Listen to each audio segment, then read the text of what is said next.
portion of this video has been sponsored by War Thunder.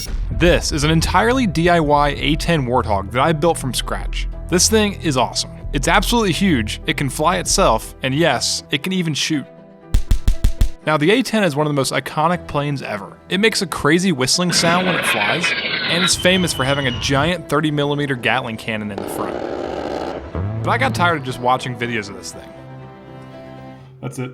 I need one. Now, after doing some quick research, I found out that these things actually cost less than like an average house in Beverly Hills. But unfortunately, they're impossible to buy. What?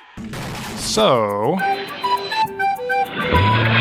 to build this plane, I used a variety of techniques, including laser cutting, 3D printing, foam cutting, and even fiberglassing. But before I could build anything, I needed a design. This is where CAD comes in. I designed this entire plane in Onshape, which allowed me to make sure everything would fit together, and then I could directly export the files to either laser cut or 3D print. While designing this, it was actually really useful to use the War Thunder model as a reference. This helped me capture a lot of the small details, like this small bump on the back of the A-10, which is probably an antenna or something like that. To actually start building this thing, I laser cut a frame, which sort of looks like a skeleton, and it provides structure for the fuselage. These are cut from 4mm plywood, and everything gets joined together with some glue and carbon fiber tubes. This frame will also hold all the electronics and the batteries that this thing needs to fly. To create the outer skin of the airplane, I actually used 3D printing. I sliced up the design into printable sections, and then added ribs in a way which allows me to print them in vase mode. These 3D printed outer shells get attached to the frame with Gorilla Glue, which foams up and helps fill all the voids. Just having a skin like this on the frame gives it a lot more stiffness.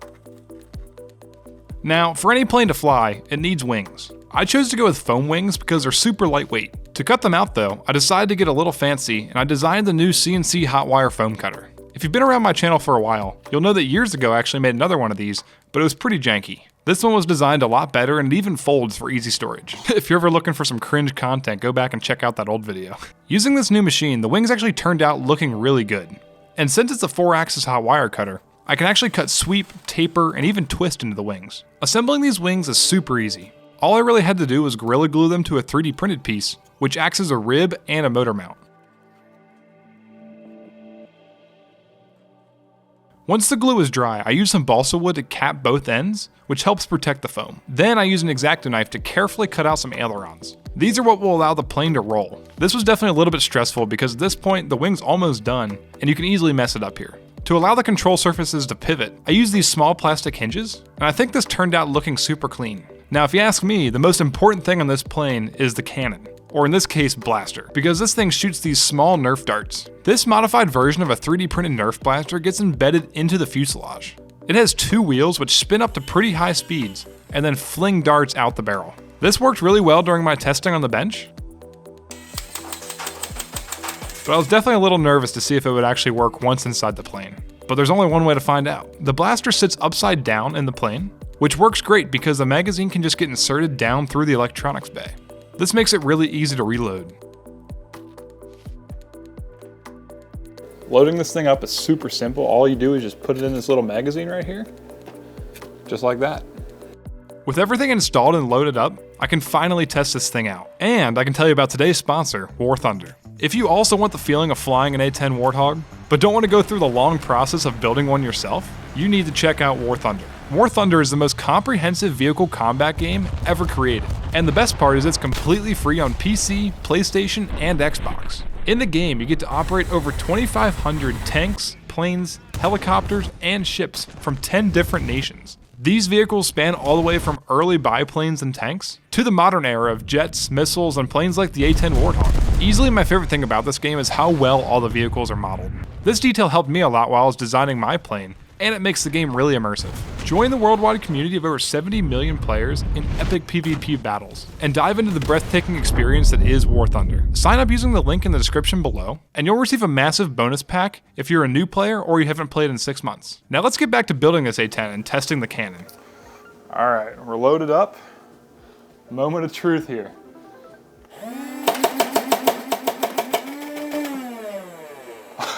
That works so well.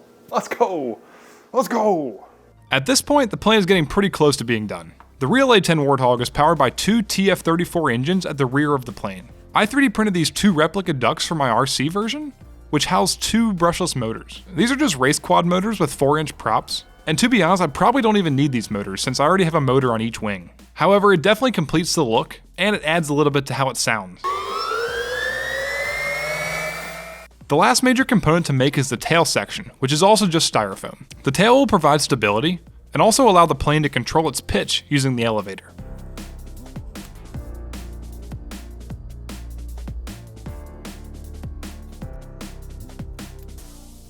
Before the tail gets glued on though, I need to strengthen the fuselage a bit, because these 3D prints can be a little fragile and I'm not sure they'd survive a tough landing. To do this, I'm going to use fiberglass. Using some spray glue, I was able to pre-apply all the fiberglass cloth to the fuselage.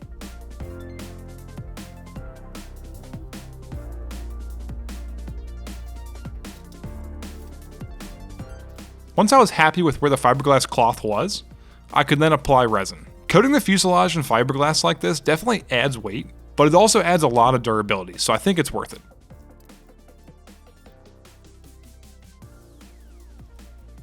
Once the epoxy was dry, I could then glue the tail on, just using Gorilla Glue.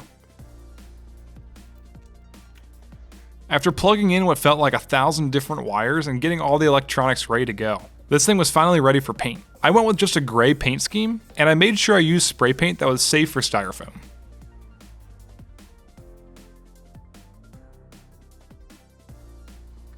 With everything done and the canopy installed, this thing looks so cool. Nice. And I'm not gonna lie, at this point I was getting really excited to fly it, but also a little bit nervous. With everything complete, I wanted to test the Nerf blaster one more time. So after several weeks of work, it's finally time to take this thing out for a first flight.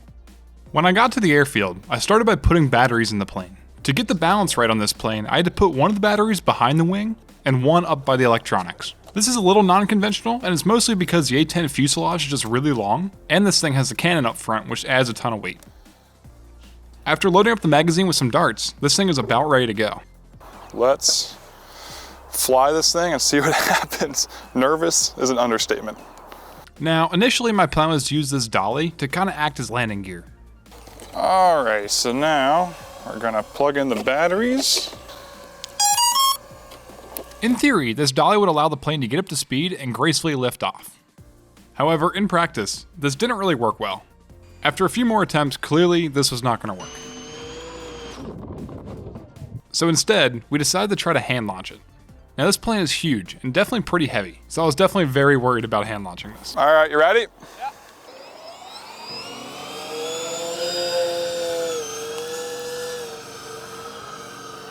Well, that was way smoother than I expected.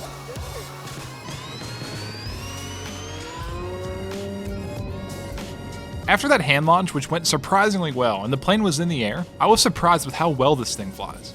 It flies at like a third throttle.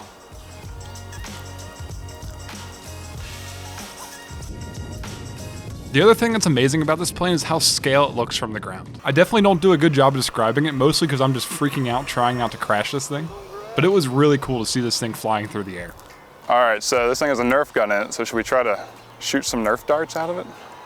We'll bring it in for a low pass and then try to shoot some darts. All right, 3, 2, 1. Oh. Seeing this thing actually fire darts from the air was crazy, and it definitely has me thinking about future things I could do with this. Maybe I should add some giant darts that fall from the wings, or I could add an FPV camera and try to aim where the darts go. Let me know what you guys think down in the comments below.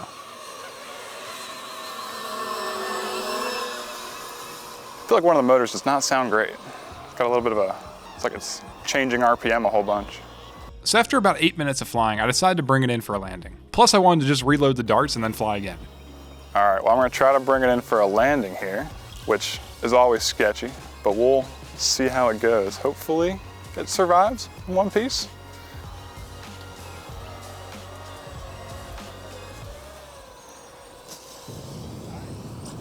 Hey, for a first test flight, can't complain about that.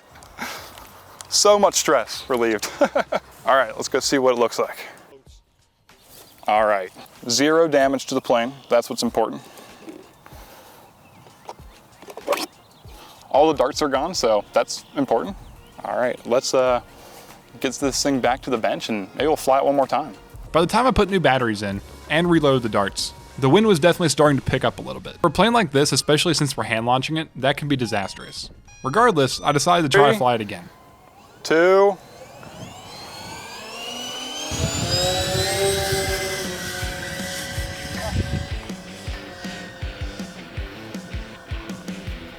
Oh yeah, definitely feel the wind on it. I personally think building these models of real planes is really interesting and really fun. So if you guys want to go down the path of making this project yourself, I'll put all the CAD files in the description below, where you can use them or modify them completely for free. If you guys can think of another plane I should make, definitely let me know down in the comments. Should have brought my sunglasses, it's so bright out here.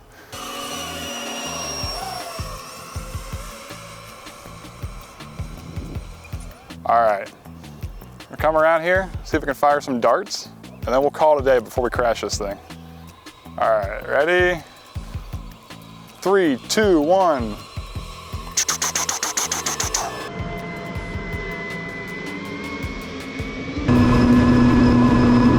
It fired a couple at least. I don't know if it fired all of them, but it fired a couple of them. Dude, this thing flies so well. This flies way better than the Reaper did, I'm gonna be honest. I think it's just the huge wing area makes it just float. Like it only needs like a 1/3 throttle, just crazy.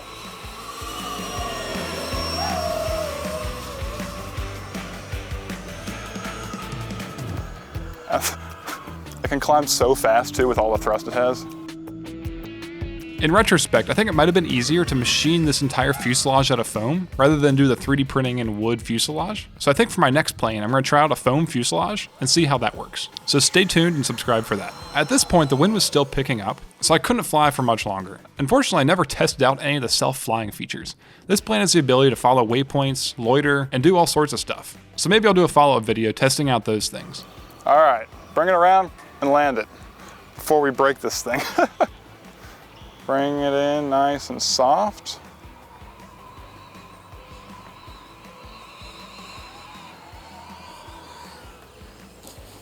Whew.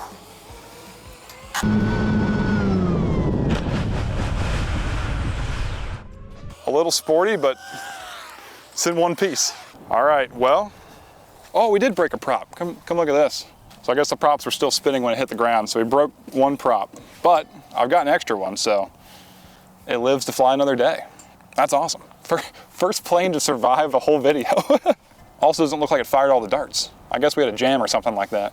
All right, well, let's pack it up and maybe there'll be a video number 2 on this one. Now, if you enjoyed this video and want some more A-10 content, be sure to check out War Thunder using the link down in the description below. If you're a new player, this link will get you a bonus pack with premium vehicles and an exclusive vehicle decorator. I'll definitely be using this game going forward to kind of help design and pick out planes to build. So let me know what plane from the game you think I should build next. If you enjoyed this project, I've got tons more coming, so subscribe for that, and I'll see you guys in the next one.